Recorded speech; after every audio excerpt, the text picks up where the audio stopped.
everyone! Today we'll be doing a listener write-in. This listener write-in is from Anu, and they sent it some months ago, so my deepest apologies, Anu. I'm a little behind on the listener write-ins, but I'm trying to get on them now, so thank you for your patience, and I'll go ahead and read your letter. Dear Tess, I am a maladaptive daydreamer, and it's compulsive. There are days I am out of it, but then again, I slip into it. Earlier I used to think I am completely different. As a child, I used to feel like I have a superpower. I couldn't tell this to my parents. Sometimes I used to feel so weird about my condition that I had thoughts about self-harm and death around it. Anu used a word that I'm concerned YouTube might have concerns around it, so the word starts with an S. Self-harm that would result in death is that word extended. Again, through maladaptive daydreaming, I was able to overcome these thoughts. Anu lists some ages where they suffered a lot with poor performance in academics. They fell lower into academics, but even as they fell lower, they still did fairly well. But by that time, they took it so much to heart, their academic shift in stature, that they got depressed and they maladaptive daydreamed even more. It was a horrible phase. I should have graduated with distinction. I graduated with first class, secured job 2. Though you won't feel this as severe, mentally it was traumatic to not do as well as they wanted to do. Later, the maladaptive daydreaming itself was reduced and it was kept as entertainment. Whenever I fare poorly at work or interviews, those days I keep myself happy using maladaptive daydreaming. Now I have a kid and loving and enthusiastic husband. Now I just maladaptive daydream for entertainment. Others might watch TV, I daydream. I keep myself busy too, exercise, yoga, learning, dance, trying to learn things which I feel disappointed for not knowing in my childhood. There are days sometimes my maladaptive daydreaming is worse, sometimes it's okay. I do want to quit, but I enjoy it too. I am struggling to understand what exactly I want in life now, as I imagined almost everything in dreams. I lost interest in achieving anything in real life, and again, it's too much effort to achieve anything in real life. I feel lazy and I feel comfortable to do it in dreams. This irritates me, but this has totally taken control of me. I don't feel the same drive to improve. The day-to-day life just passes me by. I have sufficient things in real life, and for extraordinary things, I have my maladaptive daydreaming. So I'm not at all inclined to take the extra efforts to achieve anything. I give up easily. Like I want a headstand, which I never did in my life, but I don't make the effort.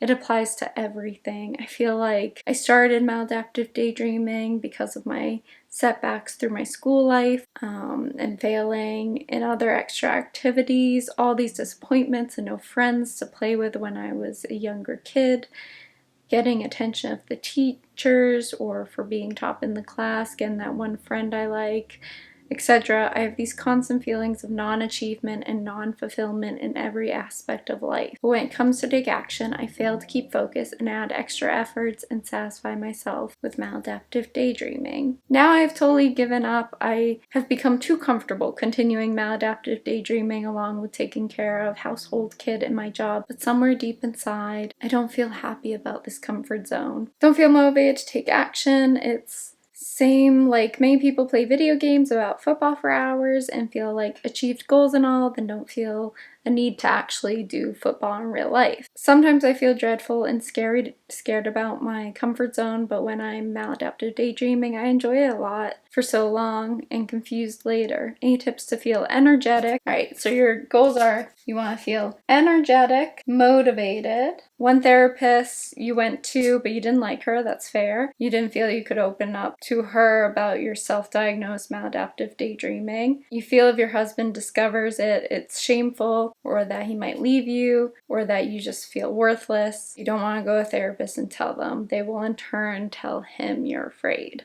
Too many insecurities I have in life. I feel I have too many problems. Anxiety, overthinking, low self-esteem, low confidence, laziness, feeling frustrated, depression, constantly going through either of the problem. If you're still reading, thanks a lot for your patience. Your videos are very good. I just discovered them today. After a long break, I'm going into maladaptive daydreaming. for the last 2 to 3 days for long hours. So I started searching about it to get help. Now I am confused whether I should submit this or not. I know self-love and therapist is the solution. Self-love is too difficult for me. Therapist, I'm struggling to find a good one. I have a few book recommendations for you. I'm writing these all down. I know self-love and therapist is the solution. I'm struggling to find a good therapist and don't feel like taking effort toward it. It will take a lot of money and time and effort. Sometimes I feel I am a bad human. I feel envy of you. You quit and doing so good, and moreover, you're doing the social service of helping others, which is so good. But I feel jealous and I feel bad about myself for feeling jealous. Why can't I appreciate someone with clean mind?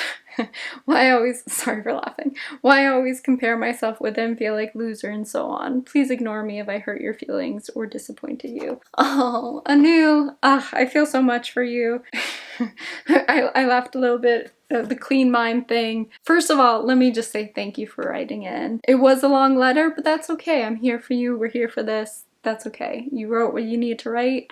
I did quicking some of the language of it, just reading it through for brevity's sake, but I think I kept the heart of what's here. And I hear a lot of pain and frustration and anxiety. One thing I do want to say or disclose, because I think sometimes it is a thing where people see someone online, and I think we all do this. We see like a friend post happy vacation photos or some other like thing they've achieved or done, and there's a little bit of like an internal pang, like, oh, I want that for myself. And it's not that you're not necessarily happy for your friend or whoever you're seeing. I was just talking to another friend about this the other day, but it's that there's that little something missing from you wanting more from yourself, and your friend having it is kind of reflecting that sense of lack in you. So it's not necessarily wishing harm on anyone. It's just, yeah, you feel that little pang of desire, like, oh,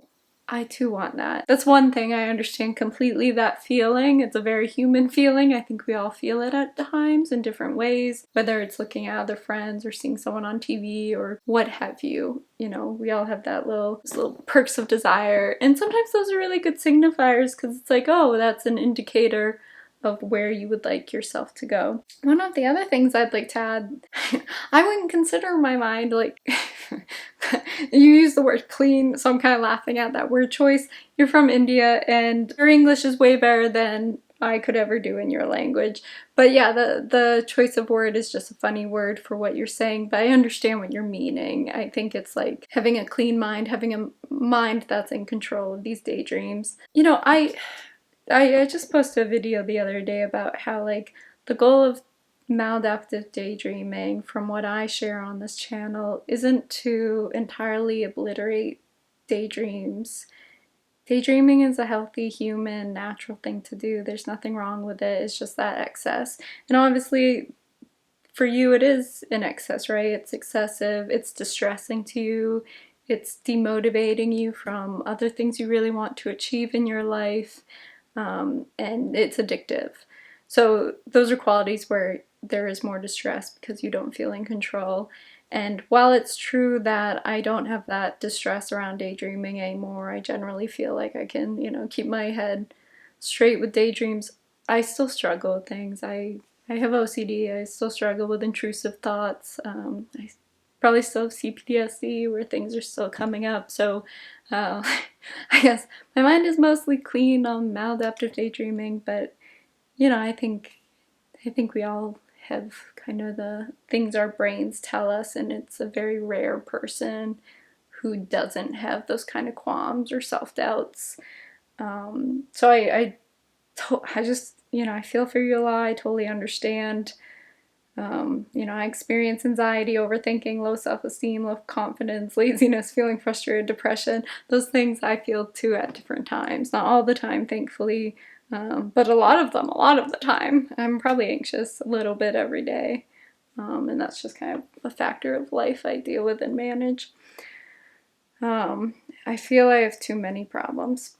I kind of always turn toward books. I would wager that your maladaptive daydreaming is kind of messing with your dopamine levels. Anna Lembke has a great book. It's called Dopamine Nation, and she talks about how dopamine works. Basically, dopamine is like a kind of balance scale. So when we engage in pleasurable things, yay, we feel that kind of balance of dopamine, yay. But the thing is, when there's too much of this yay, especially in a short amount of time, and particularly through certain activities, our brain hangs out here and then our brain wants to correct. So to correct the overindulgence of dopamine, our brain goes to the other side. And on the other side of the fun dopamine balance beam is pain.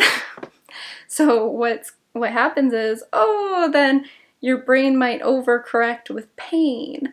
So this comes out in a myriad of different ways. One of the things in her book she talks about is how exercise is one of the few, like, rare places where the increase of dopamine doesn't have that that spin out of or spin into the pain as much as like other things. Like if you're on your phone a lot, that pain's gonna go, that pain balance is gonna go up in a way that exercising a lot won't do that to you. So you can see why people get kind of addicted with exercise, because it's not having that same kind of impact of the balance beam going out of whack. So I highly recommend Dopamine Nation to give you some grace about this addiction, and also think about ways you can better control it. I also recommend The Comfort Crisis, and I forget the author of that, but he talks about how we're so accustomed to being comfortable now, and you mentioned comfort multiple times in your letter. When we get comfortable, we do have less motivation, we do have all these other things, and it's harder for us to kind of reach outside our box. So I recommend Dopamine Nation, Comfort Crisis. And then I was also thinking about that matter of self-love and self-esteem. One of the things my therapist mentioned a few months ago is that there's been a lot of research about like self-esteem and self-love, and more than like the importance or the focus on self-esteem, what therapists should really be encouraging people is self-compassion. There's that like Kristen Neff book, the self-compassion book that's like everywhere. I have trouble getting into it. I've tried to start multiple times. At some point I will finish it, but for whatever reason it just hasn't worked great for me. So I'm going to recommend two kind of Buddhist leaning books. The first is The Untethered Soul. Again, I'm forgetting the author's name. And then the other is Tara Brach's Radical Acceptance. I think I've listened to both of them almost twice this year. I've been doing a lot of audiobooks. When you are a person who thinks a lot and holds yourself to high standards, it can be helpful to have books that focus on mindfulness to kind of slow your mind down. It does sound like the Maladaptive Daydreaming is somewhat out of control for you. And maybe things have changed since then. Maybe you found, you wrote a few months back, so again, my apologies for not getting to your email as soon as I would have liked to. Time got a little out of control on my side. But I think turning to those books as resources can be very helpful for you. Sometimes therapists are helpful and sometimes they're not. I had a bunch of therapists who weren't helpful, who I didn't like, who I didn't vibe with.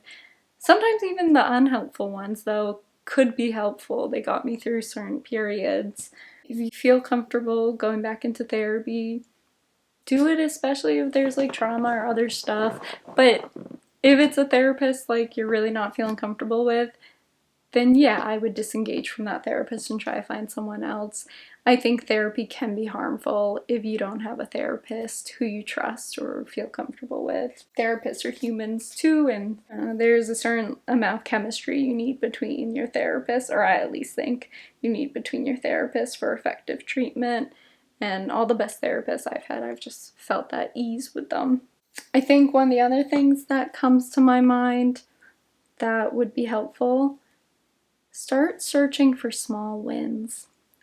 You mentioned, I think, a headstand in here, and you do, and you know what, I mentioned you giving yourself more gratitude, but I also want to say, give you some praise, because you take care of your family, you have a job while taking care of your family, you have a child, children take a lot of time and effort. You also talk about doing yoga and other things here at some point. So like those are all really good things. So I hope you can acknowledge that you are doing some really good things, even if you have this other thing you're still working on. So yay, good things. And then what was I gonna say? I interrupted myself. Oh, small wins. Maybe make a list of all like the goals you really want to do, circle the top 3 you're most into, and then break it down into the tiniest segments and just start small. If you really want to do the headstand, say, I'm not gonna daydream for 10 minutes, and for this 10 minutes, I'm just gonna focus on this, and just take it day by day. Or you could also do, I do accountability hours because I find they help me focus. So I do an accountability hour every Saturday, 10 a.m. Eastern time. You said you were from India, and actually a lot of people from India are on the accountability hour, so you'd be in great company. There's a few people on there who log in who mention having maladaptive daydreaming, and they've mentioned it's helpful. So, you know, I say my accountability hour because I have been doing them consistently, but you can also do this with a friend. If you have a friend who's working on headstands, say, hey, will you come over and practice with me? That's one of the ways to kind of get around maladaptive daydreaming, because for most people it's hard to do it while other people are around. I don't know if that's true for you, but if it is, that might be a way around it. I think just recognizing too that this is an addiction and your body is accustomed to it. And you said you were about 37 and you said you'd been doing this since you were a kid. So what, that's like 20 years of this. So you have many, many, many, many years of doing this thing. It's gonna take time for you to stop. You're not gonna stop overnight. I would return to my other videos, especially the first 2, with all the lists of things you can do, and find which ones work for you and discard the rest. Whatever doesn't work for you, don't worry about it. Definitely find out if you have comorbidities. I realized I had OCD like 6 months ago, and a lot of people with maladaptive daydreaming will have OCD, PTSD, CPTSD, or ADHD. I take a supplement in the States. It's called NAC. I should be like their poster child for it. I'll put a link for it in the comments below so you can see where you can get it. Again, I don't know its accessibility over in India, but this is really good for OCD, so it may be beneficial for your maladaptive daydreaming too, since there are things that work with both. I actually find in the morning my mind will start like running like a little river, and then I'm like, oh, I haven't taken NAC yet today. I should take that, and my little river mind will chill out, and then it usually does. I recommend NAC supplement. I also take astragalus root daily, which can be a mood booster. Again, this is more focusing on the OCD element, but taking a mood booster with NAC, they've done research exhibiting that that can help people who have OCD. And I'm not saying you have OCD. I do hear some perfectionism in there, and I have perfectionist OCD. That is one element of mine. Oh, so maybe I'm not diagnosing you, but also because it tends to be related with maladaptive daydreaming. Who knows? And I don't think I haven't experienced any side effects with NAC, but I'm also not a doctor. So always talk to health professionals before trusting some weirdo off the internet for their supplement guidance. But I just want to be frank with folks that like I'm not totally treating like things I do alone. I have a lot of different tools and techniques that help me. I take supplements every day, and that truly helps me. So I mention the supplements on a lot of videos because that's a component of the way I treat my body and care for my body, and I don't want to like hide that aspect and pretend I'm not doing that, because I am. I know it is helping my mind, so I do want to be clear that that probably is reducing maladaptive daydreaming to a certain degree, right? Because it's like helping me with these other mechanisms that are related to it. I just think you're doing really well, and I don't think you've told yourself that maybe recently. I just want to say, Anu, 1, I hope I'm saying your name right. 2, I think you're doing really well, and I'm really grateful that you wrote in. I'm so sorry it took so long for me to respond, but check out the books and check out the other things I recommended in this video if you want to. Maybe you found other things since then. Feel free to write back, especially if you do try any of these things, and let us know how you're doing. And for anyone else who would like to do a listener write-in, the link is below for you to do that. I contain in the description, and I try to remember to post in the comments. I don't always. Thanks again, Anu. Take care, everyone.